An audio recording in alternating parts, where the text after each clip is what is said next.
물체의 무게나 질량을 측정하는 기계 또는 장치를 저울이라고 합니다. 저울에는 여러 가지 종류가 있는데 그 예로는 전자저울, 용수철저울, 윗접시 저울 등이 있습니다. 이번 시간에는 그중 과학 수업 시간에 가장 많이 쓰이는 전자저울에 대해 알아보겠습니다. 전자저울은 전자식 장치를 이용하여 저울판 위에 올려놓은 물건의 무게가 숫자로 표시되는 저울이며 용도에 따라 여러 가지 종류가 있습니다. 이제 전자저울 사용 방법에 대해 알아보겠습니다. 우선 전자저울의 측정 범위를 확인합니다. 예를 들면 이 전자저울의 경우는 최소 0.01g에서 310g까지의 질량을 0.01g 간격으로 측정할 수 있는 저울입니다. 전자저울을 수평이 맞는 실험대 위에 올려둡니다. 실험대 위에 있는 전자저울의 앞쪽 공기방울이 빨간 동그라미 가운데에 있는지 확인합니다. 수평이 맞지 않으면 다리 높이를 조절하여 공기방울이 빨간 동그라미 가운데에 오도록 해야 합니다.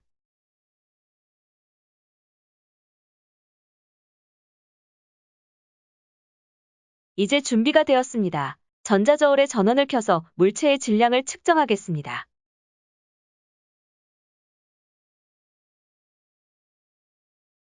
측정하고자 하는 물체가 고체인 경우 바로 저울 위에 올리지 않고 약포지를 저울 위에 올려줍니다.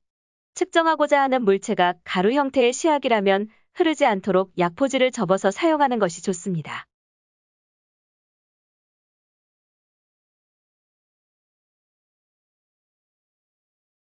약포지를 올린 후 0점 조정 버튼을 눌러 눈금이 0이 되도록 합니다.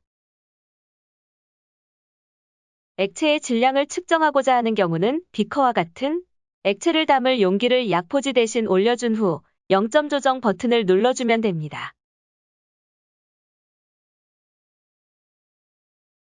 준비가 되었다면 측정하고자 하는 물체를 약포지 위에 살포시 올려줍니다. 소금 3g을 측정하고자 할 때 먼저 약수저의 큰 수저 부분으로 소금을 덜어서 담습니다. 부족하거나 넘치는 양은 약수저의 작은 수저 부분으로 덜어주면 됩니다.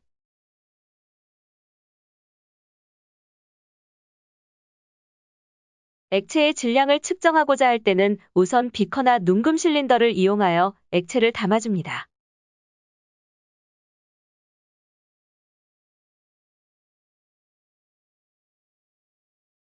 부족하거나 넘치는 양은 스포이드를 이용하여 조절해주면 됩니다. 측정 후 덜어낸 물질은 오염의 우려가 있으므로 원래의 물질과 함께 합치지 않도록 주의해주세요. 화면에 눈금이 더 이상 변하지 않을 때에 눈금 숫자를 읽어주면 됩니다. 저울을 사용할 때 유의점을 알아볼까요? 어떤 종류의 저울이라도 수평을 유지하면서 사용해야 하고 전자저울 주변에 자성을 띤 물질이 없어야 합니다. 전자저울에 충격을 자주 가하면 저울 내부의 전자석에 힘을 잃을 수 있습니다. 전자저울에 강한 충격을 주지 않도록 주의해야 합니다.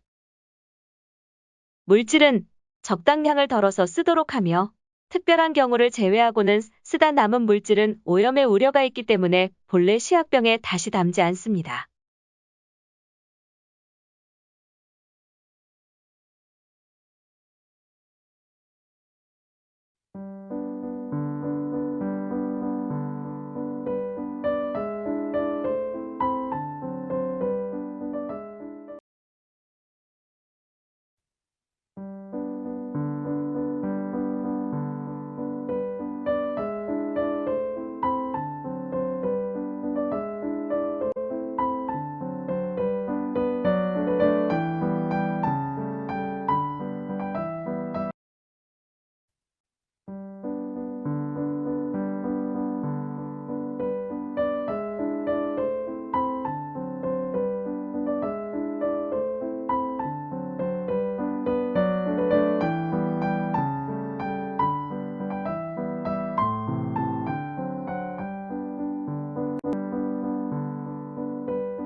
전자저울, 이제 정확하고 안전하게 사용할 수 있습니다.